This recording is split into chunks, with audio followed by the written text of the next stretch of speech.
अब एक इंसान है जिसके पास एंटरटेनमेंट की कोई कमी नहीं है, जिसके पास सक्सेस है, जिसके पास फैमिली है, वो सब कुछ है जो सोसाइटी बोलती है कि आपके पास होना चाहिए मीनिंगफुल लाइफ के लिए। और फिर भी कभी-कभी बीच रात में आपको ये सवाल आता है कि ये सब मैं कर क्यों रहा हूँ? ये सवाल हर इंसान को आता है, चाहे वो सक्सेसफुल हो या नहीं हो, अमीर हो या गरीब हो, ये सवाल हर इंसान के जीवन में एक ना एक बार तो जरूर आता है। और वो सवाल है कि मैं ये सब कर क्यों रहा हूँ, इन सब का रीजन क्या है। ह्यूमन बींग्स को केवल पैसा और खाना ही नहीं चाहिए, उन्हें एक रीजन चाहिए हर रोज उठने के लिए। आज हम इस सवाल को समझने की कोशिश करेंगे। अब हर इंसान सोचता है कि जब मैं इनफ कमा लूंगा, इनफ चीजें अचीव कर लूंगा, या फिर मुझे इनफ प्लेजर्स मिल जाएंगे, तब इस सवाल का जवाब मुझे मिल जाएगा, या फिर ये सवाल ही खत्म हो जाएगा। लेकिन ऐसा होता नहीं है। बहुत सारे लोगों के पास सब कुछ होता है, लेकिन सब कुछ होने के बावजूद भी बहुत सारे लोग एम्प्टी महसूस करते हैं, क्योंकि प्लेजर और मीनिंग ये दो अलग अलग चीजें होती हैं। प्लेजर आपको एक मोमेंट देता है हैप्पीनेस का,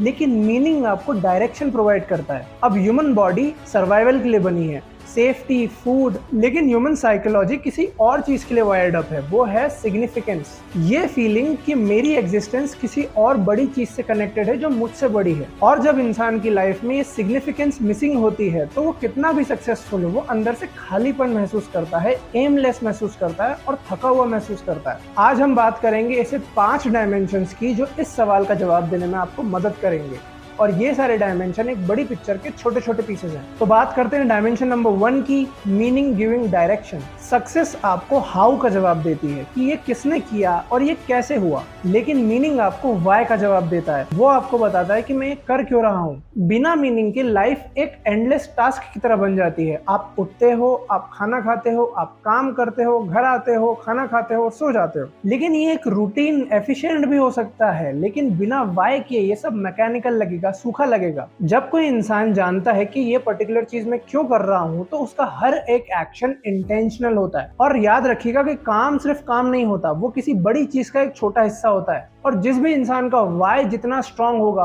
उसे उसकी लाइफ लिव्ड महसूस होगी, जी हुई महसूस होगी, रादर देन कि वो पास ऑन हो गई जस्ट। अब डायरेक्शन मिलती है, लेकिन मीनिंग का सबसे पावरफुल काम तब देखा जाता है जब लाइफ मुश्किल हो जाए। तो बात करते हैं डायमेंशन नंबर 2 की, रेजिलियंस। ये डायमेंशन सबसे प्रोफाउंड है। एक साइकोलॉजिस्ट ने ये ऑब्जर्वेशन देखी जो आज भी रिलेवेंट है, कि जो लोग मुश्किल समय को सर्वाइव कर पाते हैं वो लोग नहीं होते जो सबसे ज्यादा फिजिकली स्ट्रांग होते हैं। वो लोग वो होते हैं जिनके पास कोई रीजन होता है जीने का। ये एग्जाम्पल हर जगह अप्लाइड होता है लाइफ में। अब जिस इंसान का वाई जितना स्ट्रांग होता है, वो अनबेरेबल सिचुएशन को भी हैंडल कर लेता है। मुश्किल एग्जाम की प्रिपरेशन में भी उसका दिमाग काम होता है, वो अपने बिजनेस के टफ फेज में भी खड़े रहता है। और आपका रीजन जितना क्लियर होगा, उतना आपको सर्वाइव करने की पावर मिलती रहेगी। मीनिंग जो होता है वो सफरिंग को खत्म नहीं करता है, लेकिन वो सफरिंग को झेलने की शक्ति जरूर देता है। और यही फर्क है पॉइंटलेस पेन और मीनिंगफुल स्ट्रगल में।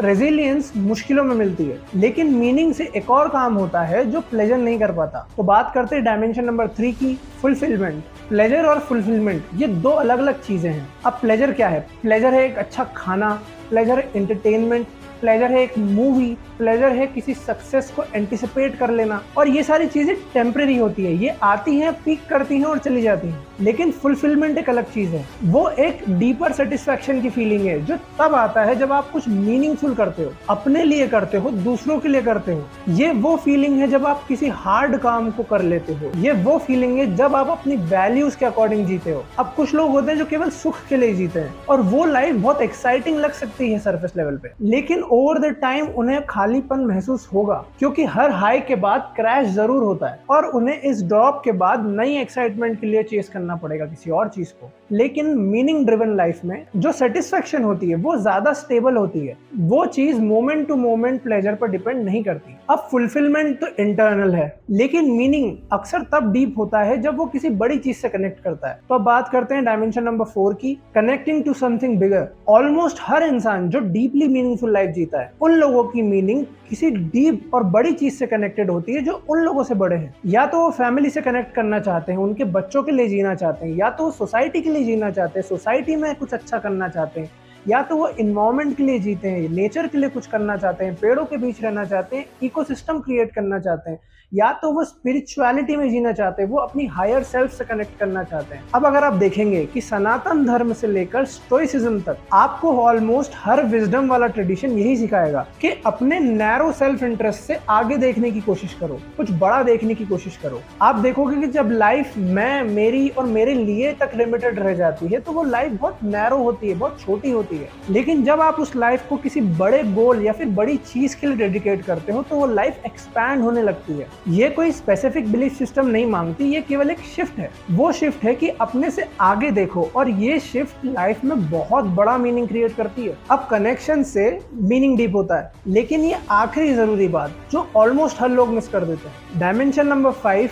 That meaning evolves. अब बहुत सारे लोग, ऑलमोस्ट हर इंसान ये सोचता है कि एक मीनिंग मिल जाए, एक बड़ा मीनिंग मिल जाए, वो एक अल्टीमेट मीनिंग ढूंढते हैं। वो ये सोचते हैं कि एक फाइनल आंसर जो पूरी लाइफ को फिक्स कर देगा, लेकिन मीनिंग ऐसे काम ही नहीं करता। अब अगर आप एक 20 साल के इंसान को लेते हो तो उसका मीनिंग अलग होगा, उसका मीनिंग होगा एडवेंचर, नेचर, डिस्कवरी। लेकिन वहीं अगर आप एक 40 साल के इंसान को लेते हो तो उसका मीनिंग कुछ और ही होगा, फैमिली, कॉन्ट्रीब्यूशन, स्टेबिलिटी। और वहीं अगर आप एक 60 साल के इंसान को लेते हो तो उसका गोल तो टोटली डिफरेंट होगा। वो 60 साल का इंसान अपने पीस को देखेगा, अपनी विजडम को देखेगा, और कुछ लोग अपनी लेगेसी को देखते हैं। ये सारे लोग अपनी अपनी एज के हिसाब से ग्रो कर रहे हैं। जैसे जैसे इंसान की उम्र बढ़ती है वैसे वैसे उसका मीनिंग चेंज होता है, उसका वाई चेंज होता है, क्योंकि वो नेचुरली इवॉल्व करते जाता है। तो इस चीज का प्रेशर कि मुझे एक पर्पस ढूंढना है, एक मीनिंग ढूंढना है, ये बहुत गलत सवाल है, क्योंकि मीनिंग एक जर्नी है। आप इवॉल्व होते हो, आपके मीनिंग चेंज भी होते हैं, वो आपकी लाइफ की जर्नी के साथ चेंज होते रहता है। तो आज से अपने आप से एक सवाल पूछो